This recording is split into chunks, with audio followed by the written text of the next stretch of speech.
Hey there, it's Kelly here. Welcome to the month ahead video for December, where you can find insight and guidance as well as tips on timing your life with astrology. So here's hoping this works. I've had a little bit of Mercury madness, and this is actually my third attempt at recording your month ahead video. I know the videos come out to you guys on the first of the month, but of course we record them a little in advance, and that means working with Mercury retrograde at the moment. So here's hoping that third time is a charm. So as we do start the month, Mercury is retrograde, and we are dealing with that influence right up until the 6th of December. But in terms of our highlights for December, this month overall is a little bit more mellow or even benign, we might say. It's got more of a calm feeling compared to the rest of the year. I don't want to describe December as being calm in an absolute sense, but in a relative sense compared to what we've been dealing with.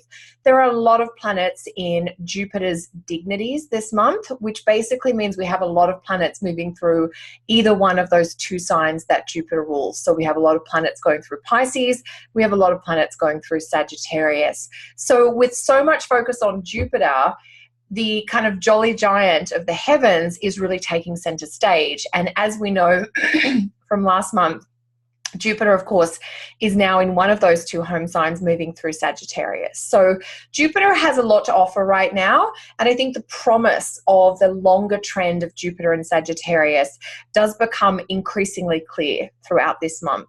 There are a couple of moments this month where Jupiter's really in the spotlight. And the first one of those comes mid-month, around December 15th, when Jupiter moves into the visible condition. So I know Jupiter moved into Sagittarius in November. It was a day we'd all been waiting for. However, since actually just before he moved into Sag, Jupiter has been combust or under the sunbeams. So he's been so close to the sun that it's like he's been wearing a cloak of invisibility, and he has been invisible or blocked from our view.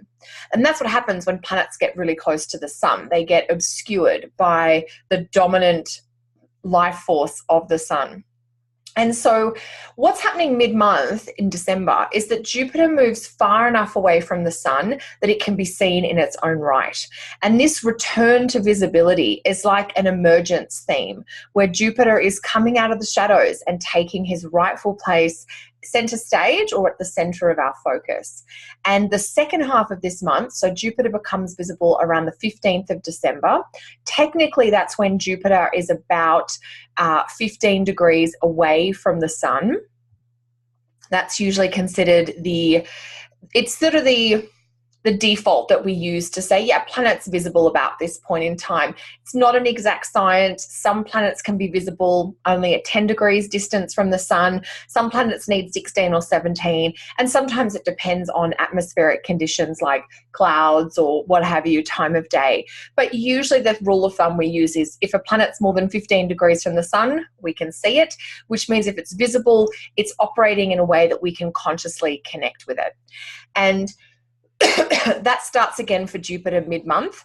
And so in those last 2 weeks of December, you've got your first taste of visible, consciously accessible Jupiter and Sagittarius vibes.